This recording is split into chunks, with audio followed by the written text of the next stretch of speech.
सबको जय यीशु की। प्रभु क्रिस्त में प्यारे भाइयों बहनों, और एक नया टॉपिक लेकर मैं आया हूं ताकि मैं आप सबों के साथ इसको शेयर करूं, इसको बांटूं, ताकि हम सभी जान जाएं कि ईश्वर को धन्यवाद देना कितना ज़रूरी है, कितना आवश्यक है। हम लोग अक्सर प्रभु से मांगते हैं, कभी कभी हो सकता है प्रभु से शिकायत करते हैं। जब हमें हमारे मांगा हुआ वरदान या कोई चीज़ नहीं मिला है तो हम कई बार नाराज़ भी होते हैं, कई बार सोचते हैं क्या फ़ायदा, प्रभु हमारी प्रार्थना नहीं सुनता। ऐसे कई प्रकार के ख्याल, कई प्रकार की सोच, कई प्रकार के विचार हमारे मनों में हमेशा आते रहते हैं। लेकिन आज के दिन में मैं विषय लेकर आया हूँ, धन्यवाद देना कितना ज़रूरी है, कितना आवश्यक है। इस बात को लेकर हम सभी मिलकर इस वक्त विचार करें। जैसे लोग अपना ध्यान केंद्रित करते हैं, मान लो 100 में से 99% सब कुछ ईश्वर ने दिया है, सब कुछ ठीक ठाक है, सब कुछ सही सलामत है, और एक बात पूरी नहीं हुई, और तब ध्यान कहाँ रहता है? उस एक चीज़ पर, एक बात पर जो पूरी नहीं हुई, अधूरी रह गई, और उसको लेकर हम लोग टेंशन में हैं, हम लोग चिंतित होते हैं, हम लोग परेशान होते हैं, प्रभु ने मेरी प्रार्थना नहीं सुनी है। उदाहरण के लिए छोटा सा उदाहरण मैं देता हूँ।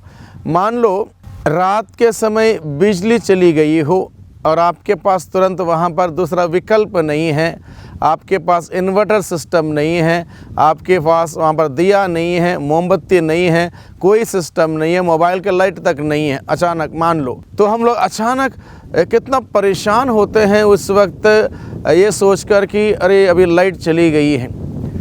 तो वहाँ पर बड़े ध्यान देते हैं। तो कई बार हम ये भी सोचते हैं ये बिजली का डिपार्टमेंट ऐसे ही है, हम बेकार से पैसे भरते हैं लेकिन हमें पर्याप्त मात्रा में बिजली नहीं मिलती है, सुविधा नहीं मिलती है, ये गांव का इलाका है, कहीं शिकायत हम करते हैं। मैं एक बात आप सभी लोगों से, दर्शकों से कहना चाहूँगा कि हम लोग इस बात पर विचार करें। जब से हम इस धरती पर आए, आपकी उम्र चाहे कोई भी हो, इस वक्त तक हर दिन 12 घंटे का लाइट पिता परमेश्वर ने हम सभी लोगों के लिए प्रबंध किया है, इंतज़ाम किया है। वो दिन की सूरज की रोशनी हमें मिलती है, दिन के 12 घंटे। कोई सोचता है उसके बारे में, कोई प्रभु को धन्यवाद देता है? एक विषय हम सबों को सोचने के लिए आज के दिन में, धन्यवाद देना कितना ज़रूरी है। लेकिन हम लोग कैसे, हम लोग यूँ ही ले लेते हैं, सब कुछ यूँ ही चलता है, टेकिंग फॉर ग्रांटेड, कि ऐसा कुछ नहीं है। जो कुछ भी हो रहा है वो पिता परमेश्वर हम सभी लोगों को अपनी उदारता से, अपने प्यार से हम सबों को दे रहा है। इसलिए हम सबों को इस बात पर सोचना ज़रूरी है, विचार करना ज़रूरी है, और उसको खुदा बाप को निरंतर धन्यवाद देना ज़रूरी है। मान लो हम लोग अभी सांसें ले रहे हैं, इस पर हम ध्यान नहीं देते क्योंकि नेचुरली सांसें लेने का प्रक्रिया चल रही है और इसके वजह से हम जिंदा हैं। यानी कि हर पल पल ईश्वर हमें इन सांसों के माध्यम से जीवन का प्रसाद दे रहा है, इस पर हम ध्यान नहीं देते। ध्यान कब देते हैं? जब मान लो कोई व्यक्ति बीमार पड़ गया हो, वो अपने आप में सांसें नहीं ले पा रहा हो और उसको वेंटिलेटर की सहायता दी जा रही हो, उस वक्त हम इस बात को समझते हैं, दिन भर 24 घंटे जब से पैदा हुए तब से आज तक हम मुफ्त में वो सांसें ले रहे हैं, जिसके लिए कोई किराया नहीं है, कोई चार्जेस नहीं है, कोई टैक्स नहीं है, सब कुछ फ्री है। इस बारे में हम ध्यान नहीं देते। ध्यान तब देते हैं जब 24 घंटे के लिए मान लो कोई वेंटिलेटर की सहायता से सांसें लेता हो, उसका बिल भरना पड़ता है हज़ारों में। उस वक्त हम ध्यान देते हैं कितना महंगा है यह सांस लेने की, ये हवा कितनी महंगी है, तब एहसास होता है। इसी प्रकार से अगर हम ध्यान देने लग जाएंगे, चाहे लाइट का हो, चाहे सांसें लेने का हो, चाहे इस पृथ्वी से जुड़ी हुई कितनी भी चीज़ों का हो, हर एक चीज़ों के माध्यम से हम सीख सकते हैं कितना कुछ ईश्वर हमें देता है, देता है और देता है। मनुष्य क्या करता है? लेता है, लेता है और लेता है, भूल जाता है ईश्वर को धन्यवाद देने के लिए। मनुष्य स्वार्थ से भरा हुआ है, अपने बारे में सोचता है, मुझे क्या मिलेगा, मेरे लिए क्या फ़ायदा होगा, ये क्या हासिल होगा, इन सभी बातों को लेकर मनुष्य जीता है। इसलिए उसके अंदर वो धन्यवाद देने की उदारता तब तक नहीं आ सकती जब तक हम इन बातों को सोचेंगे नहीं, समझेंगे नहीं, इस बातों को अनुभव नहीं करेंगे कि खुदा बाप पिता परमेश्वर हम सबों का कितना ख्याल रखता है, कितना ध्यान देता है, कितना हम सबों को सजाता संवारता है। जैसे कि बाइबल में बताया गया, किसी बात की चिंता ना करो, ना खाने की, ना पीने की, ना पहनने की, खुदा बाप सारा इंतज़ाम करेगा उसके लिए जो सबसे पहले ईश्वर के राज्य, उसकी धार्मिकता की खोज में लगे रहता है, उसके लिए इंतज़ाम करेगा। इसलिए प्रभु ने कहा, आकाश के चिड़ियों को देखो, कितने आज़ादी से उड़ते हैं, जाते हैं, आते हैं, ना वो बोते हैं, ना बखारों में जमा करते हैं, फिर भी तुम्हारा स्वर्गीय पिता उन्हें खिलाता पिलाता है। एक भी चिड़िया भूखी प्यासी नहीं मरेगी, वो ईश्वर उसके लिए इंतज़ाम करता, प्रबंध करता। उसी प्रकार से इस धरती के फूलों का उदाहरण देते हुए प्रभु ने कहा, इस खेत के फूलों को देखो, ईश्वर अगर उसे भी इतने सुंदर तरीके से सजाता संवारता तो तुम्हें क्यों नहीं सजाएगा, संवारेगा, खिलाएगा, पिलाएगा नहीं। इस प्रकार से प्रभु हमें सोचने के लिए एक विषय देता है, हम सोचें। इसलिए आज के दिन में मैंने ये विषय लेकर आया हूँ कि धन्यवाद देना कितना ज़रूरी है। आइए हम इस प्रसंग को सुने। यहाँ पर लिखा है संत लूकस के द्वारा रचित सुसमाचार अध्याय 17 पद संख्या 11 से 19 का प्रसंग में यहाँ पर लिखा है, ईसा यरूशलेम की यात्रा करते हुए समारिया और गलीलिया के सीमा क्षेत्रों से होकर जा रहे थे। किसी गांव में प्रवेश करने पर उन्हें 10 कोढ़ी मिले जो दूर खड़े हो गए और ऊंचे स्वर से बोले, ईसा गुरुवर हम पर दया कीजिए। ईसा ने उन्हें देखकर कहा, जाओ और अपने को याजकों को दिखलाओ। और ऐसा हुआ कि वे रास्ते में ही निरोग हो गए। तब उनमें से एक यह देखकर कि वह निरोग हो गया है, ऊंचे स्वर से ईश्वर की स्तुति करते हुए लौटा। वह ईसा को धन्यवाद देते हुए उनके चरणों पर मुंह के बल गिर पड़ा और वह समारी था। ईसा ने कहा, क्या 10 निरोग नहीं हुए तो बाकी 9 कहाँ हैं? क्या इस परदेशी को छोड़ और कोई नहीं मिला जो लौटकर ईश्वर को धन्यवाद दें? तब उन्होंने उससे कहा, उठो, जाओ, तुम्हारे विश्वास ने तुम्हारा उद्धार किया है। इस प्रसंग में हमने सुना भाइयों बहनों 10 कोढ़ी के बारे में। 10 कोढ़ी अपने कोढ़ की बीमारी की वजह से अपने घर से, अपने गांव से, अपने परिवार से एक अलग निर्धारित जगह पर रहते थे। वहाँ पर उन्हें मान सम्मान इज़्ज़त नहीं मिलती थी, बहुत पीड़ा में थे, बहुत परेशान थे, बहुत दुखी थे।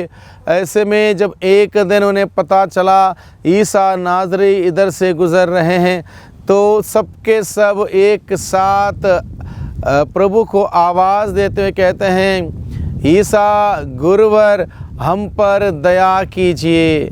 और प्रभु ने उन पर दया की और प्रभु ने उन्हें क्या किया?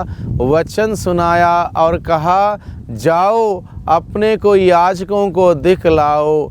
वचन उन्हें सुना, वचन को ग्रहण किया, वचन पर विश्वास करते हुए जैसे प्रभु ने कहा वैसे करने के लिए वो तैयार हुए। भले ही ठीक नहीं हुए थे उस वक्त, बल्कि प्रभु के वचन पर विश्वास करते हुए निकल पड़े याजकों से मिलने के लिए, याजकों को अपने आप को दिखाने के लिए। और ऐसा करने से रास्ते में वो ठीक हुए, रास्ते में अपनी कोढ़ की बीमारी से शुद्ध हुए। और जैसे उन्होंने अनुभव किया कि कोढ़ की बीमारी से वो शुद्ध हो गए हैं, उनमें से एक समारी था जो तुरंत लौट के प्रभु के पास आता है धन्यवाद देने के लिए। वो प्रभु के पास आते हुए आकर प्रभु को दंडवत करता है, प्रभु के चरणों पर गिर पड़ता है, क्योंकि ये उसके दिल से निकली हुई धन्यवाद की प्रार्थना प्रभु आज तक मैं परिवार से दूर था, गांव से दूर था, समाज से दूर था और कितना पीड़ा में था, लेकिन आपने मुझे इस लायक बनाया कि मैं अपने घर जा सकूं। इसलिए मैं आपको धन्यवाद देने के लिए आया हूं, शुक्रिया अदा करने के लिए आया हूं। इसलिए वो केवल धन्यवाद नहीं बोलता है, बल्कि प्रभु के सामने दंडवत करता है, प्रभु के चरणों पर गिर पड़ता है और इस अंदाज से धन्यवाद देता है। प्रभु को निश्चित रूप से कितना अच्छा लगा होगा और स्वाभाविक रूप से हम सबों को अच्छा लगता है, क्योंकि हम सभी इंसान हैं। कोई हमारी तारीफ़ करें, कोई हमें धन्यवाद दें, कोई शाबाशी दें, कोई प्रशंसा करें, निश्चित रूप से हमें अच्छा लगता है। अगर हमें अच्छा लगता है, हम सबों से प्यार करने वाला स्वर्गीय पिता को भी अच्छा लगता है।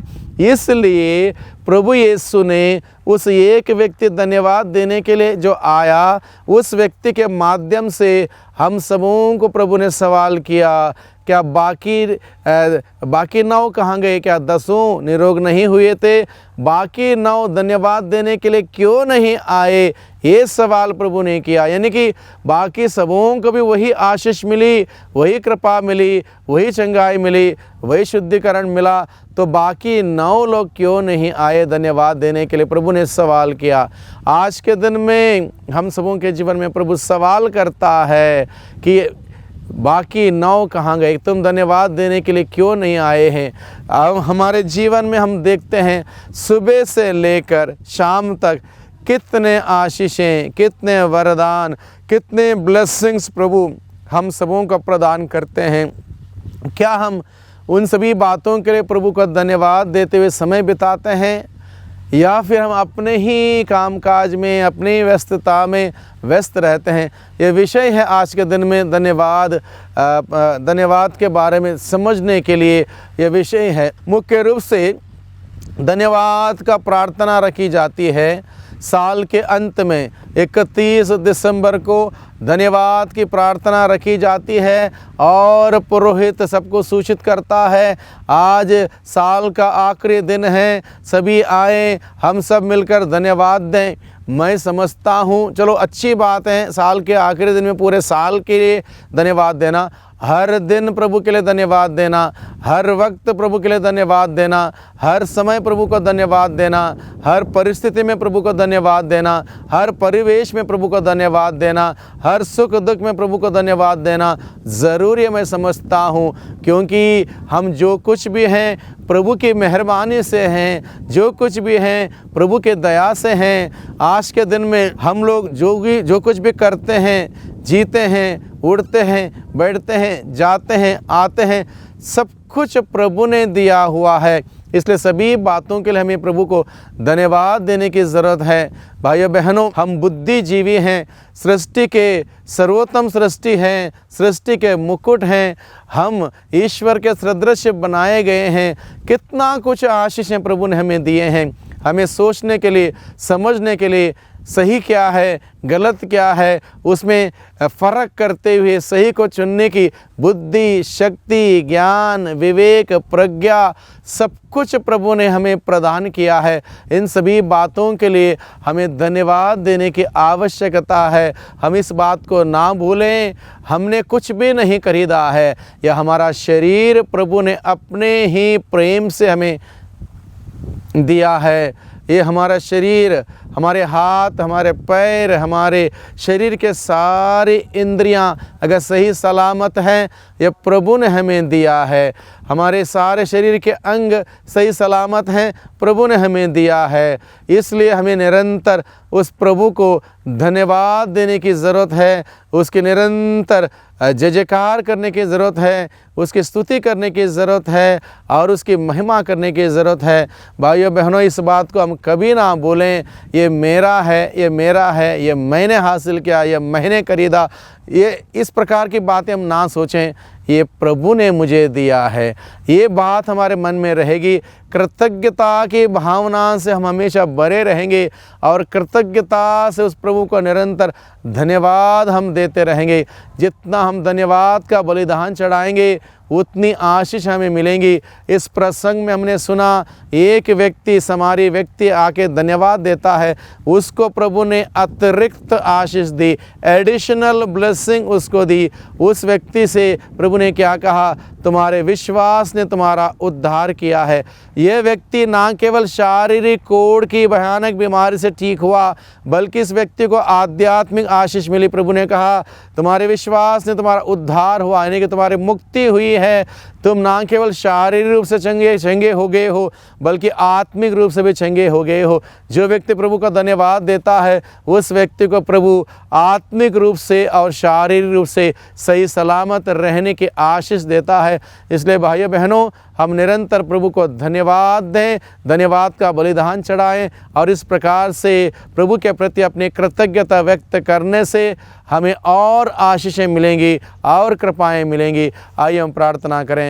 सर्वशक्तिमान पिता परमेश्वर, धन्यवाद देते हैं आपके जीवंत वचनों के लिए। इन वचनों के द्वारा प्रभु आपने हम सबों से बातें की हैं, आपने हमें सिखाया है कि हम सबों को धन्यवाद प्रकट करना, कृतज्ञता प्रकट करना कितना ज़रूरी है। पिता परमेश्वर, सभी बातों के लिए, सारे आशीषों के लिए, वरदानों के लिए, कृपाओं के लिए हम आपको धन्यवाद देते हैं, और धन्यवाद देने की विशेष कृपा हमें दीजिए, ताकि हम निरंतर आपको धन्यवाद देते हुए अपने जीवन में और आशीषों को बटोर सकें। दुआ करते हैं उद्धारकर्ता यीशु मसीह के नाम से, आमीन।